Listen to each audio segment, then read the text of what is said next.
Hi friends, ఈరోజు నా 31st birthday. అందుకే నేను మా పిల్లలు కలిసి గుడికి వెళ్తున్నాము.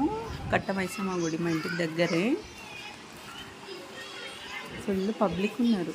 అంటే ఈరోజు ఆషాఢ మాసం ఫస్ట్ డే కదా, అందుకోసం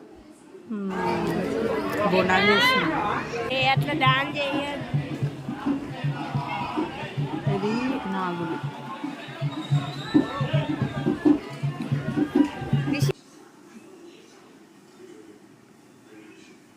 అగరబత్తి ముట్టిస్తున్నాం.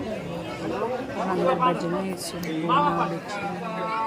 ఫస్ట్ డే ఆషాఢ మాసం. నేను బాగా చిన్న ప్రసాదం వేసుకొని బర్త్డే కదా 10th మా నాన్న మా కొడుకు ఇక దర్శనం చేసుకున్న తర్వాత అక్కడే హనుమాన్ ఉంటాడు. హనుమాన్ని కూడా దర్శనం చేసుకున్నాము. హనుమాన్ టెంపుల్కి వెళ్తున్నాము. ఫొటోస్ దిగినాము. మా పాప ఇక్కడ రావి చెట్టు ఉంది. రావి చెట్టుకు కూడా ప్రదక్షిణాలు 5 ప్రదక్షిణాలు చేసినాము.